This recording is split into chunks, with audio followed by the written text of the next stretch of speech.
Awesome. Well, good evening, everybody, and welcome to the Mental Wellness webinar hosted by the City of Milton in partnership with the LRJ Foundation. My name is Emily Salerno. I am the Community Outreach Manager here with the City of Milton. I'm very happy to be here. Before we get started, just wanted to mention a couple of housekeeping things. All attendees are muted and their videos are off just by default. There will be some time towards the end of the meeting to ask some questions. In the meantime, you can feel free to use that chat feature below to ask some questions to the moderator. If you could, just please plan on staying muted throughout the entire presentation, just to minimize distractions and make sure that the focus relies on the speaker. So I'm going to go ahead and pass it off to Mayor Peyton Jamison. So Mayor, if you want to unmute yourself, I will pass it to you. Sure, I'm unmuted. Okay, good. Well, thank you, Emily, and good evening. I'm Milton's Mayor Peyton Jamison, and it is my honor to welcome you to this year's Milton Mental Wellness webinar in collaboration with our longtime dedicated partners at the LRJ Foundation. The city has teamed with Teresa Rusby and the LRJ Foundation since 2018 because we both believe strongly in the value of raising awareness, reducing stigmas, and providing resources to assist those struggling with conditions like depression, anxiety, and stress. These impact people of all types and all places, including here in Milton. And it's important that those going through these kinds of issues realize that they are not alone and that there are groups, experts, and neighbors out there who can support them. And you can learn more about what's out there at miltonga.gov/mental wellness. And tonight's webinar theme is the power of positive parenting. Being a child and teen today can be challenging, and sharing insights and providing tools to parents like myself can be life-changing. So I just want to thank you very much for joining us. And it's my pleasure to hand it off to Teresa Rusby, co-founder of the LRJ Foundation. Thank you. Awesome. Thank you so much. Appreciate being here. Super excited for another year of sharing education and information around mental health and wellness. Good day, everyone, and thank you for joining. Just want to give a big shout out to the City of Milton, Georgia, Mayor Jamison, Greg Botello, and Community Outreach Manager who's here with us this evening, Emily Salerno, for making this all possible. My name is Teresa Rusby, and I'm the co-founder of the LRJ Foundation. We are a school and community educational-based organization that focused on mental health, wellness, and suicide prevention. Our organization was founded in 2012, and we work within the state of Georgia, Pennsylvania, and Virginia. In partnership tonight with the City of Milton in recognition of Suicide Prevention Week, which actually starts next week on September 10th. The LRJ Foundation and the City of Milton, working alongside with Johns Creek and Alpharetta Counseling, is going to be sharing some educational tips and resources throughout the month of September. So make sure you check out the City of Milton's website for some more updates. I would like to note that this educational presentation may touch on some emotional topics such as anxiety, depression, or suicide prevention.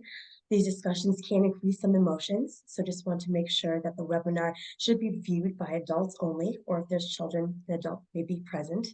If you do have any concern or increased emotions, please note that the National Crisis Line is always available for you to call at 988 from your cell phone. Please reach out to your counselor or your doctor if you do have any increased emotions. Thank you. At this time, I'm excited to share our guest speakers that we have with us this evening. We are proud to collaborate with Johns Creek and Alpharetta Counseling, the educator and owner, Erica Gregory, who we'll hear from later this evening. And also proud to share that we have a best-selling author, Sarah Moore, with us this evening with her remarkable insights and expertise from her book, Peaceful Discipline. This story teaching on brain science and better behavior is a comprehensive guide that resonates with parents and caretakers everywhere. So I'd love for you to, if you're here on this webinar this evening live, pop where you're from, the city and state. I am going to be giving a free copy of Sarah's book away this evening. So let us know where you're coming from. And without further ado, Sarah Moore. All right, thank you so much for having me. And as she mentioned, I am Sarah, middle initial R, Moore, And I share the middle initial because if you Google Sarah Moore, you get 10 billion of my closest friends. So middle initial gets you to me. I am the author of Peaceful Discipline and the founder of Dandelion Seeds Positive Parenting. I am a certified master trainer of conscious parenting, and I have training in everything from trauma recovery to interpersonal neurobiology, improv comedy, and play, attachment, pretty much everything that encompasses the parenting work that we do day to day. And most importantly, I am a real life parent as well. So it's one thing to have the theory, it's another to be doing this work in practice. So I want you to know I get it. I know how challenging it can be when there is only one of us doing the work that our role requires.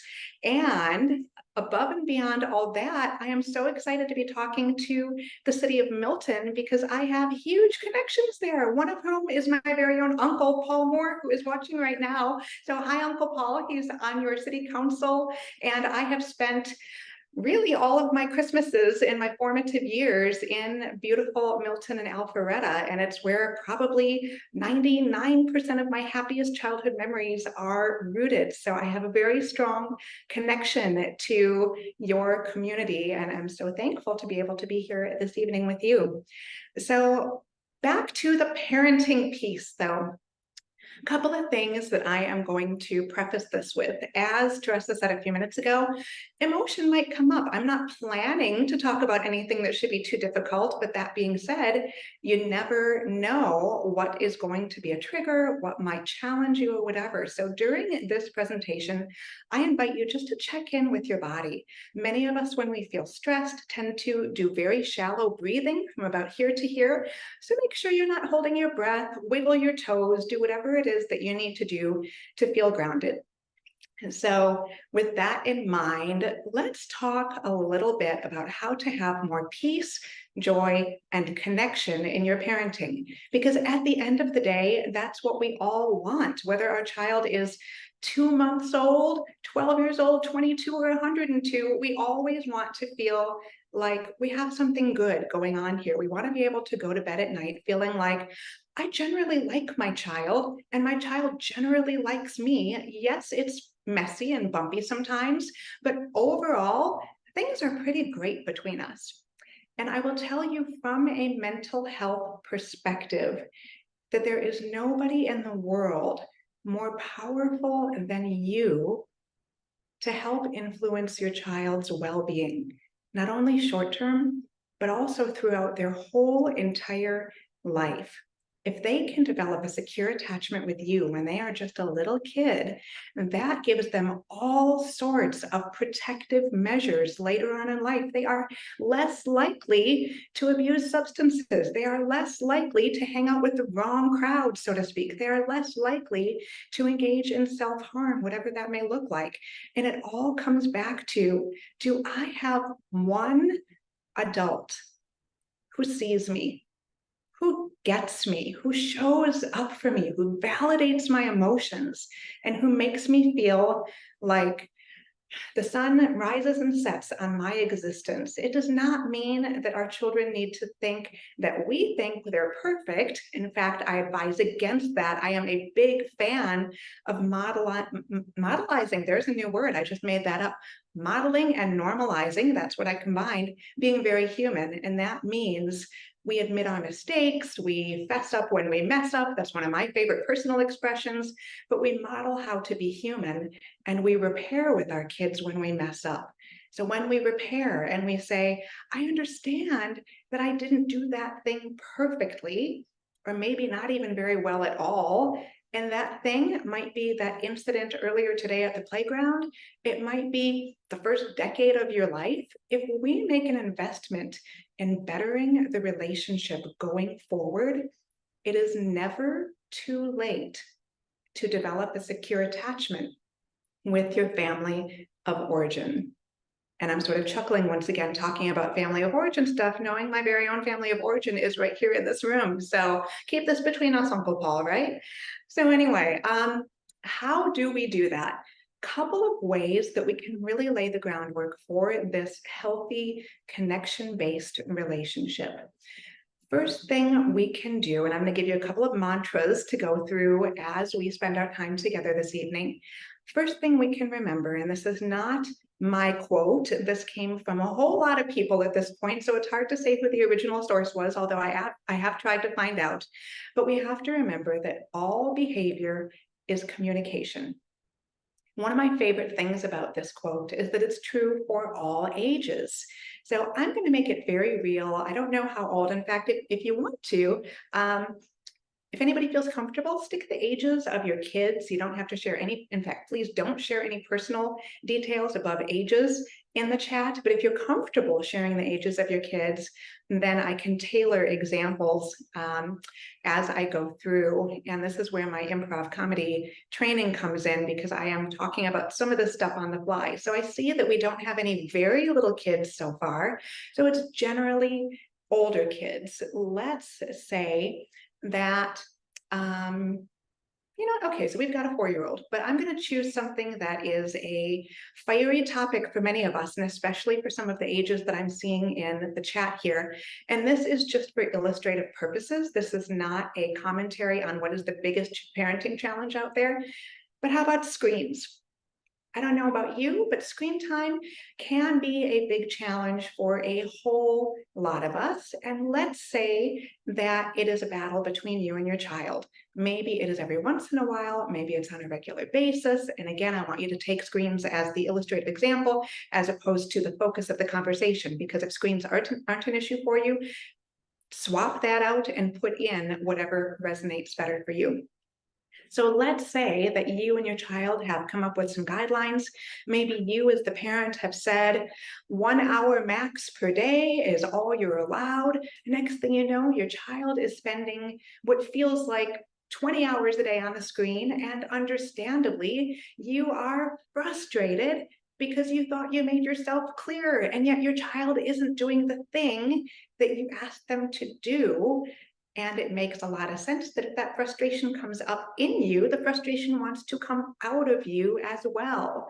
So let's go back to what I said a second ago. All behavior is communication. If your child is doing something that they are not supposed to do, and I'm doing air quotes there because there are lots of ways to interpret that, and that's probably a conversation for another day, it's probably because there is either a lack of communication or some sort of unmet need that the child is doing their best to fulfill. So let's say that the child is watching screens for all of these hours every day, and it's really tempting to take away the device or to punish them or to do something that helps get this back in check. When the best thing we can do, and here's my second little mantra that I want to share with you, it's another one of my favorites. I learned it from a woman named Kelly Matthews, who's an early childhood educator. She learned it from her mentor named Deb Matthews. These are not famous people. These are just people I know in real life, and I like to give credit where it's due. But this little mantra is exactly this. Don't get mad, get curious. And let's be real, that's one of the hardest things in parenting, right? We have our triggers, we have our gut reactions. But when we can remember to hold our anger and get curious about the child's behavior, what is it trying to communicate? That is one of the foundational ways that we can get a more connection-based relationship with our child and be more peaceful toward them. So let's say, for example, and I'm just going to kind of do a very rough average. Let's say you have a 13-year-old who is watching all those hours on the screens, and it's really tempting to, like I said, do the punishment, take it away. What if, rather than doing those things, you lead with curiosity? What if, rather than yelling or an accusation or something that feels really natural to do, and by the way, no shaming on my part, I too have yelled. I too am a human parent. I too have made assumptions about my child's behavior before getting curious. But the practice that we can engage in is getting curious about our child's behavior. And how we do that is we sit down with our child, not when we are triggered, not when we're angry, but sit down at some neutral time. Ideally, You're out of the house. Maybe you're out for ice cream or dinner or something that feels peaceful. Maybe you're on a walk together. Nature, by the way, is a proven stress reduction strategy. You could literally step outside right now, look at a couple of trees, and your blood pressure will come down about 5 points. Evidence-based comment there that I thought I'd share with you in case anybody needs to go look at a tree later today. So you go with your child to this neutral place, and you might ask a question. Actually, you would start with a statement. I have noticed that we had talked about being on screens for an hour, but you're spending a whole lot more time on the screens. Here's where the curiosity comes in.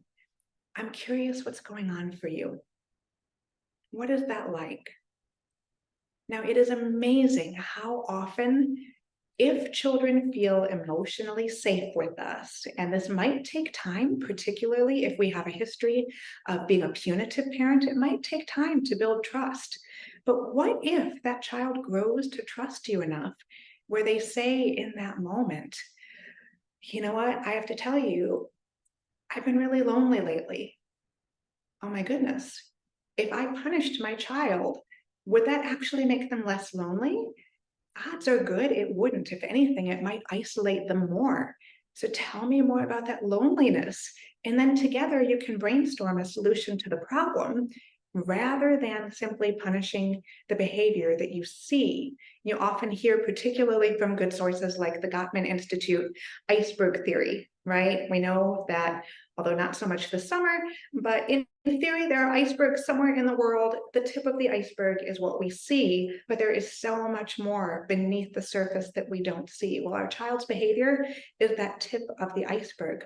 The underlying need is the stuff we don't see, unless we are curious enough to dive down, so to speak, and try to find out what's going on for the child. And then rather than tell them how to fix it, tell them how to solve it, tell them what to do instead, or threaten them or punish them or whatever, we collaborate with them and we brainstorm. How do you think we can work on this loneliness problem? Or whatever the problem might be. It might not be loneliness, again, might have nothing to do with screens at all. But you can see through this example that when we get curious about our child's behavior, we are much more likely to come to a mutually agreeable solution. Plus, we get insight into the state of their mental health. We get insight into what those unmet needs might be that perhaps we could support them around. This type of information actually is incredibly beneficial for us as a parent. I don't know about anybody else in the room here, but when I shared that example that I just pulled out of the air, what came up for me in my mama heart right here was compassion for the lonely child, and much less likelihood that I just want to go in and take the iPad away, right? So the goal is to drive the compassion within us so we can see our child as the whole human that they are. Another side of this that I'll touch on very briefly, and again, this is probably its own seminar sometime in the future, and I do offer mini courses, and I've got a lot about this in the book and that sort of thing too, for people who want to dig a little bit deeper. But there's always somebody else in the room who we often forget about. We can see our child. We know that we're here because, right, skin, we're here. But the other person who's in the room is our inner child. And our inner child is constantly checking in to say, would I have been safe in this scenario? Am I safe now? Am I lovable? How this might translate is going back to all behavior is communication, that little mantra I shared early on. Our behavior as adults is communication as well. So let's say that I am that reactive parent and I am starting to yell at my child because they're not turning off the screen or whatever it is. Maybe they're not home on time. Maybe they're not putting away their toys or their clothes or whatever it might be. When I notice that I have a trigger that is making me yell, again, your thing might not be yelling, but for some of us it's yelling. Is that yelling coming from the actual scenario in front of me? Or is it coming from something that I learned about myself when I was a little kid? According to the research, we as humans develop most of our beliefs about our inherent worthiness or lack thereof sometime between the ages of 2 and 7 or 2 and 9, depending which studies you look at. But either way, if as a little kid, I learned that nobody pays attention to me unless I get really vocal or perform really well on my studies or my sport or whatever it might be, if I need to be large and in charge to feel seen, guess what? That actually sometimes manifests in my desire to yell as an adult if I am feeling invisible to the people who I feel should be paying attention to me, because it's actually my inner child's desire to be seen by my family of origin. And if they didn't see me, I have the option now to start healing that stuff. I don't have to carry it around anymore. And I can find healthier ways to still express myself. To be clear, there's nothing wrong with being mad. There's nothing wrong with being sad. All emotions are simply information about what it is we are needing in our interpersonal relationships. So if we can get to the root of why we behave the way that we do, and have those curiosity-based conversations with our children, that can be incredibly transformational in the way that we relate to one another. Now, very briefly, what about the child, and this might resonate with some of you, what about the child who says, I don't know why I did it? Well, here's the good news and the bad news. They might actually not know why they're doing the thing that upset you in the first place. And the reason for this is that up until, and nobody's going to love this number, but it is what it is. Don't be upset with the messenger here. But up until approximately the ages of 25 to 30, most of us are still primarily impulse driven. We do not have the part of our brain called the prefrontal cortex fully developed until we are between 25 and 30 years old. Well, guess what? Most of our kids aren't going to be living at home anymore by the time they're 25 to 30. So in many cases, kids do the thing first and maybe not think about it later. So if you say to your child, whether they're 2 or 12 or 18 or whatever, why did you do that? And they say, I don't know. They may legitimately not know. So our job with them is first and foremost to model the kind of behavior we want to see. We can talk about things like emotion coaching, and how we do that can be, I talk a lot about it in the book, Peaceful Discipline, but it can also be as simple as after you watch a movie or a show or read a book together, you can say, why do you think that character acted the way they did? What do you think was going on for them emotionally? Because by the way, it is much emotionally safer for a child, or any of us for that matter, to unpack somebody else's emotional experience rather than being vulnerable about our own. And the key is we do this outside of our trigger moments in parenting. Because when we are triggered, guess what happens? No matter how old we are, we could be 200 years old, our prefrontal cortex shuts off. Very quickly, brain science in 30 seconds or less, prefrontal cortex is responsible for things like controlling outbursts. It's responsible for planning ahead. It's responsible for thinking about the consequences of our actions. It does all sorts of magical things. But when our child or we are triggered or upset, or really anything that makes us perform or act from a place of emotion rather than ration, it's because that part of the brain has shut off. So when your child can't tell you why they did something, the goal isn't to punish them or to chastise them or shame them for something that they might have had very little control over. They might have acted first, but instead come up with a plan. How do you think we should handle this next time? I didn't like the way that felt. I want us to have a closer relationship. So let's see what we can do together to heal this so that next time it comes up, it doesn't have to be a challenge for us. Imagine for a second, and I don't know, except for one of you, I don't know much about your family of origins. So check in. Did your parents show up for you? Did your parents welcome all of your big feelings? Were you safe to share all of your life experiences, no matter how intimate, with your families? Or was some of that not really safe to share? So to wrap up, I'm going to give you one very quick acronym that I talk about in the book, and I'll give you the Cliffs Notes version here, but it's a very actionable tool that you can use in your parenting to help do all of this that I have just talked about in the past 20 minutes or so. The acronym is HUG, H-U-G. I try to keep things simple and short for you. The H stands for, by the way, this is when your child is behaving in a suboptimal way. The H stands for hold your reaction. Just pause for a second. Do whatever you have to do to remain peaceful, because you have only about 6 seconds to keep your brain online before you flip out. It's a very short amount of time, but it's certainly long enough that you can walk into the other room for a second. It's long enough that you can take a couple of breaths. It's long enough that you can say a quick prayer or do a quick meditation. Find something to do so that you hold your reaction and you're not instantly reactive. The U stands for understand their perspective.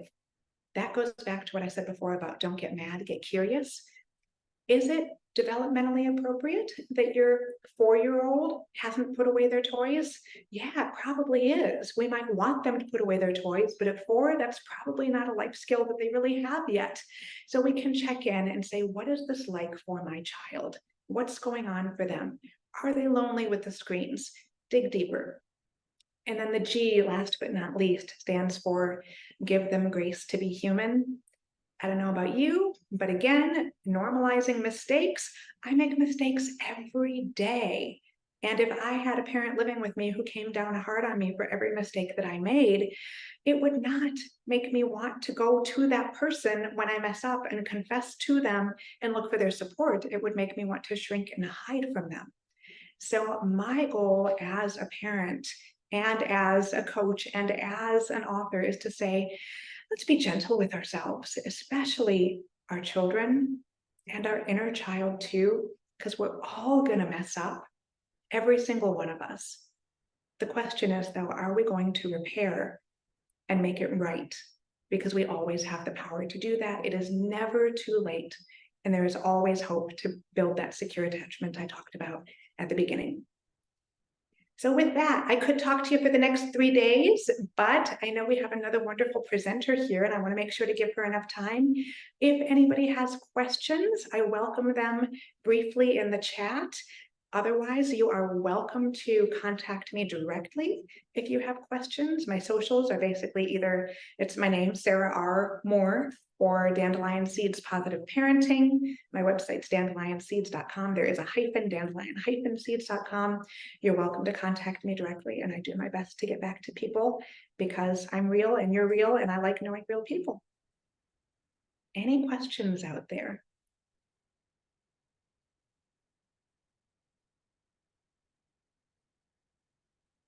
All righty, well, thank you so very much for your time and attention. I welcome your feedback, and with that, I am going to hand it off to Erica. Thank you so much, and hopefully I'll see all of you in Milton some Christmas around here. Take care.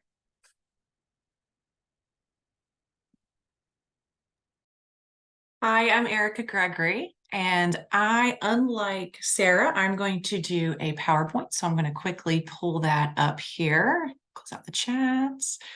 Here we are. All righty, minimize this over here. Okay. All righty, so I'm Erica Gregory. I'm a licensed marriage and family therapist and the owner of Johns Creek and Alpharetta Counseling. Our counseling center has about 20 clinicians. They all specialize in either play therapy for children, adolescent, young adult counseling, couples therapy, or EMDR, EMDR trauma therapy. But each counselor, we know our niche and we do it well.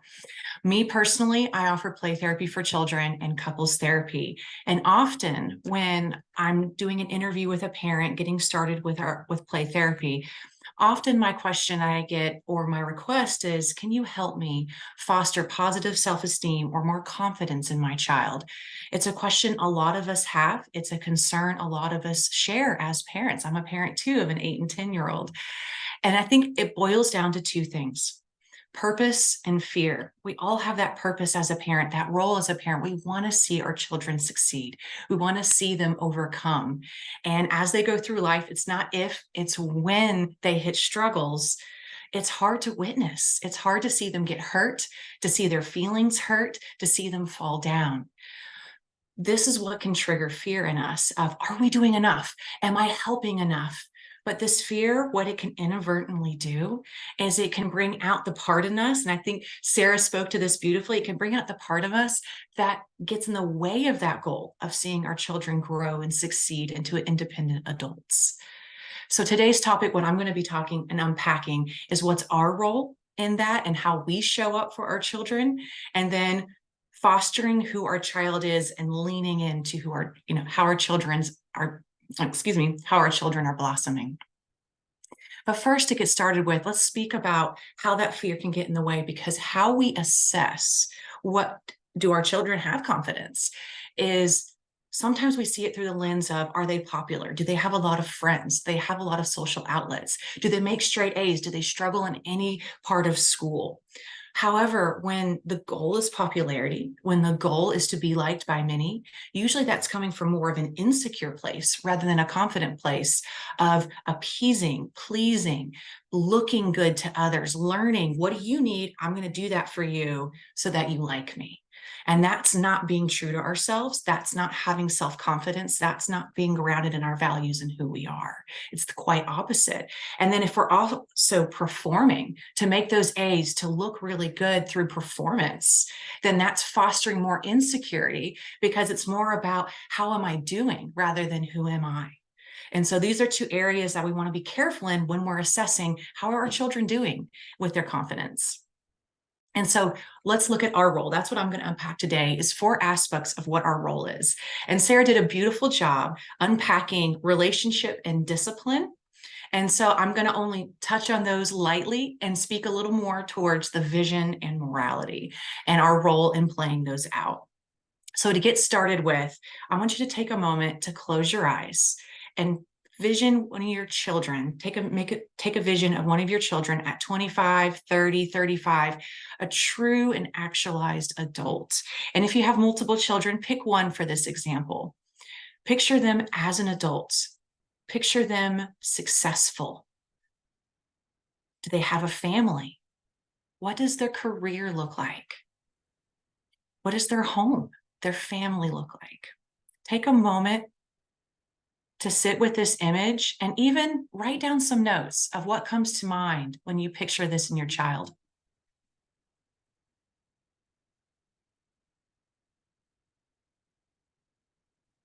So with that vision, were your goals specific? My child's going to go to Harvard. They're going to become a lawyer. They're going to have a family with 2.5 kids and a golden retriever and married by 30, right? Or are they more broad? I want my child to discover their passion, know who they are, live into their values, and have a loving partner and a supportive community. Which direction did your vision go in? Because the specific goals, those are well intended. But what we can unintentionally do is we can have a clear expectation of who our child should be and who we want them to be, rather than helping lean in and help them discover who they are. And ultimately what that boils down to is less of me, more of you. Of that, I want to foster and discover and lean into who my child is. What are their strengths? What are their passions? Because for me, for example, in career, having every day look different, being in different locations, whether it's the office or working from home, I love that. That helps me thrive. But others, they love the structure, start, finish, same place, same methodical workday. And so if I were to push one of my children into what I thrive in, it may not be what they thrive in. So less of me, more of you. And this is a relief in that we don't have to have all the answers. We don't have to know it all. It's just we can let go And just what our challenge is to create that secure base, that foundation, so our children can blossom and grow from there.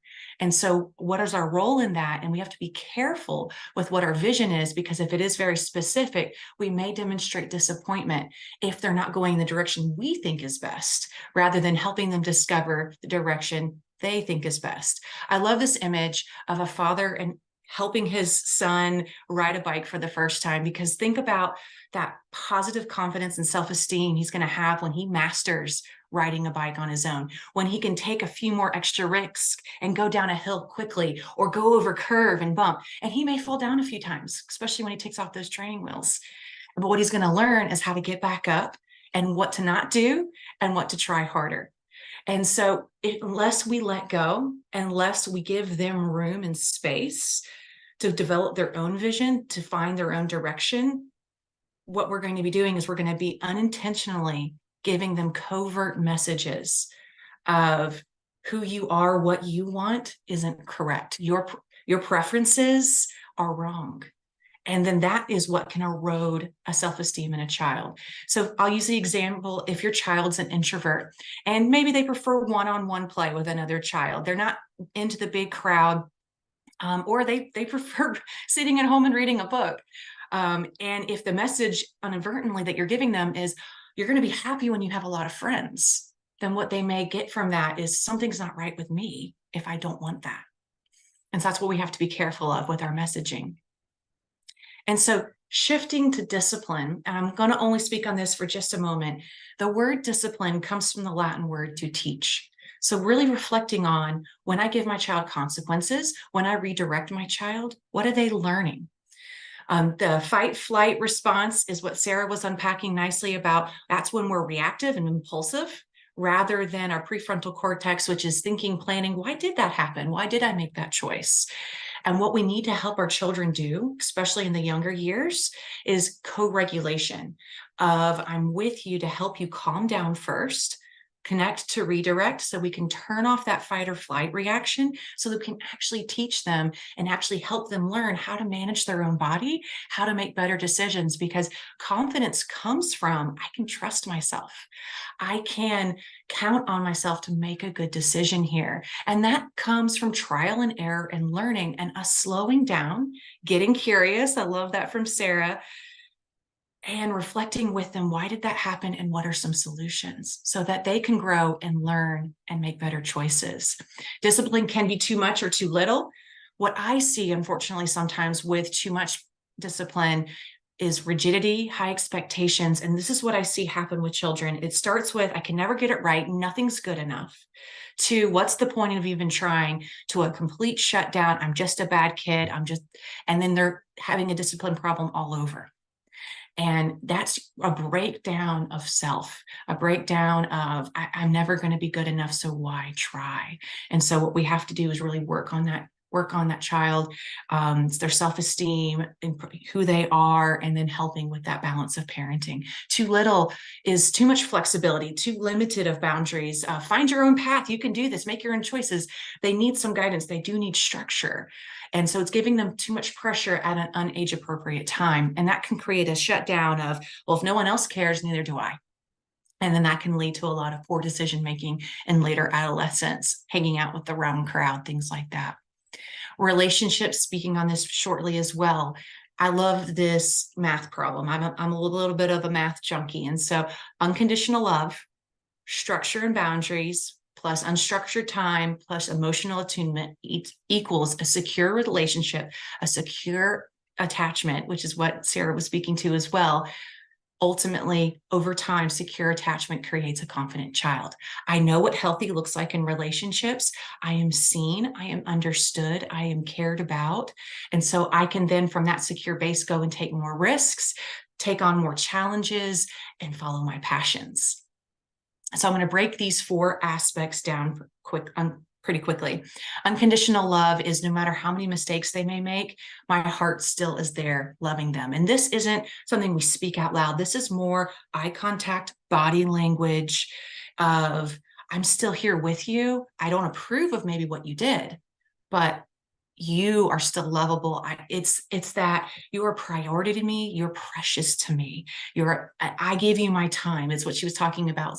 We all need that one person where the sun sets and rises on us. And being that for children, we set them up to have that expectation of, I want someone who does cherish me, and that sets them up for success in their future marriage. Structure and boundaries, again, going off of what you were talking about with discipline, making sure there's routines, clear and fair expectations. Then unstructured time. This one is the foundation of play therapy. It's where young children and even young adolescents are able to explore and express themselves more clearly. Children are not developmentally ready to express themselves verbally until they're mid-adolescence. It's that growth of the prefrontal cortex she was talking about. It's not fully developed until 25, 30. And so young children, to expect a 5-year-old to sit down and explain in depth their emotional processes is unrealistic. And so unstructured time allows a child to express. So for a 5-year-old, this may be playing tag or tickle monster, jumping on the trampoline, drawing together. For a 15-year-old, this may be just going to get coffee together and talking about our week. Emotional attunement. I love the Avatar movies where they do the I see you. It's the I get you, I see you, I validate you, I have empathy for you, I'm with you. It's that expression. It's that feeling felt place with our children. And shame can get in the way of our relationship. And it plays out in two ways. It can be our own shame tapes, ways we're shutting down, we're judging ourselves as parents, or it can be us shaming our children. So first I want to break the difference between shame and guilt. Shame is you are bad. How dare you? How could you do that? You're just a bad kid. Versus guilt, that wasn't a good choice. Can we talk through why that happened? And then helping them think through a solution. Shame shuts you down, gets you to distract or distract with a device, distract with, when they're older, drugs. It leads to unintended negative consequences. Guilt, on the other hand, leads to a cognitive dissonance between this is who I want to be and this is what I did. So what do I need to do to be who I want to be? It causes us to grow, to change, to think things through. So guilt is a very positive thing. It helps us grow. It helps us develop. And so what we need to be careful with is, again, going back to that vision, having those should thoughts. You should be like your sister. You should work on this or that. That can link a child to shame and shut them down. And then our own shame tapes from Brene Brown's research comes from, am I good enough? Am I good enough parent?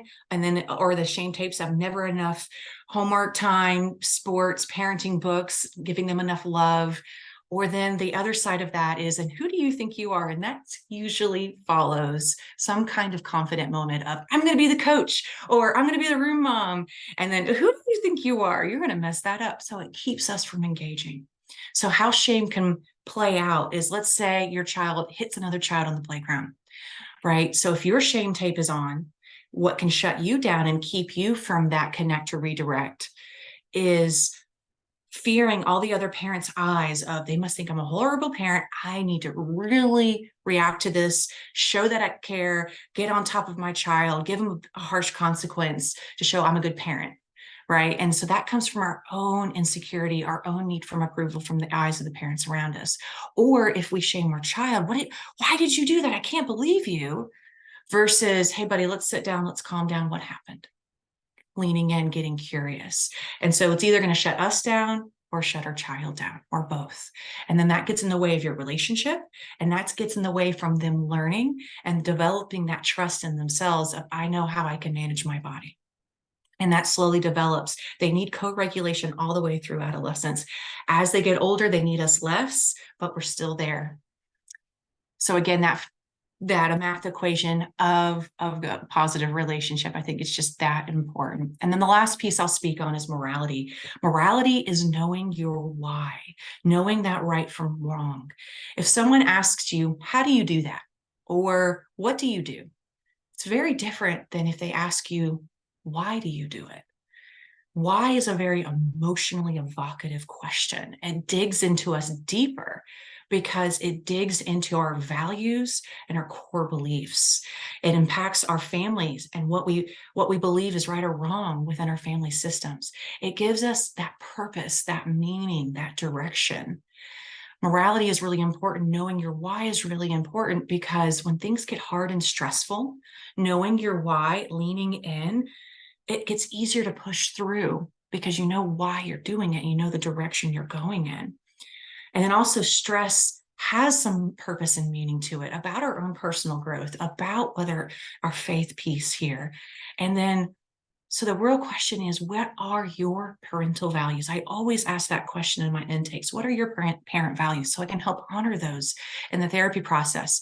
Who taught them to you? How did you learn them? And then ultimately, how can we teach them to our children? And so for me, it's not a 1 hour lecture of this is who we are and why we do it. It's more of a sprinkle over time of when your 3-year-old falls down and scrapes their knee, picking them up, dusting them off, giving them a shoulder to cry on. In this family, we're always there for each other. We always help each other up. So it's just verbalizing what you're already doing. It's when you're driving when you're teen and someone cuts you off and you have to slam on your brakes of, I could have honked on my horn and said some ugly language, but I'm choosing to give him the benefit of the doubt. And let's both just take a deep breath because that was scary. So it's just putting words to what you're choosing to do and why you're choosing to do it, so that they're learning this slowly over time, your value, your morality, and so that they can feed that into their families too. So what is confidence in children? We talked about what it wasn't in the beginning. So what is it? It's knowing who you are, knowing I can trust myself in my decisions, what I value, I'm loved for me, I'm in relationships that are healthy and supportive, and I have goals and passion in a direction and I'm not afraid to follow it. And so for us as parents, all of those different aspects of giving them that foundation that we were talking about, our relationship, the morality, the discipline and structure, it helps them blossom and discover who they are. And so I loved this picture of just success together, of being an independent, self-sufficient adult, because a lot of times we can be making decisions that are countering this by not giving them enough chance to make mistakes, taking on too many things for them, stepping on their toes as they're developing because we're afraid of them getting hurt. But letting go of that bike, letting go and letting them discover their passion, who they are, is the greatest gift we can give our children. And so some process questions for you, because we cannot give what we don't receive. Who is your unconditional love in your life? Who gives that to you? Who feeds into you? Who sees the best in you? Because I'm telling you, you're a beautiful person and you have a lot to give your children. But if you're not standing on a secure base yourself, if you're not putting your oxygen mask on yourself, you're going to be reactive to your children of, I need you to like me. I need you to approve of me, so I'm afraid to discipline you. Or I need you to be look perfect, so I look good as a parent. So we're going to have these incorrect motives that play out in ways that end up hurting our children. And so giving yourself permission to have your own space, read your own books, have time to pour into you, because it's not selfish. It's the more you pour into yourself, the more you can give your children, the more time you have for unstructured play, for whatever that is for you. If that's hiking, if that's art, if that's journaling, whatever your needs are, fill your cup up so that you have then more to give to your children. And so that may be your own counseling, but that could be your own journaling practice, or that could be your own yoga practice, whatever that may look like for you. One of the passions we have at JCAC is not only offering counseling services, but offering a lot of great resources for the community, doing these kinds of seminars, offering them at schools is one of our passions. And so we have our YouTube channel and we cover anxiety, depression, self-harm, marriage masterclass, and we're starting a podcast, which I'm really excited about. Our podcast is going to be community-based. It's not about gathering a great following. It's about what are the community's needs? What are the questions you as parents what are everyday people in the community asking? And we're going to do a podcast on that live in a similar platform like this, so that you can ask questions in real time and we can answer them and have a conversation. And so if you're interested in giving us ideas for topics you would like to see us do, you can click here and then it'll prompt you to go to a Google form so you can fill that out. Or the other QR code will take you to our YouTube channel, where we have a lot of those great no-cost resources. And then how to reach us, how to connect with us. If you want to build a partnership, if you want any of those free resources, you can shoot an email to us, check out our website, or go to one of these QR links. So I'll open it up to questions and see if there's anything you would like to learn more about.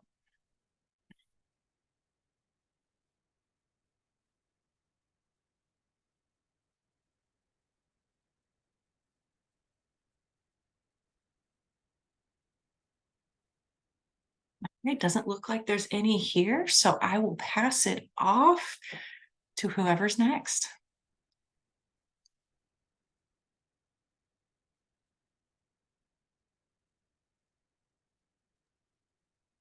Hey, Erica, thank you so much. And that concludes our 2023 mental wellness webinar.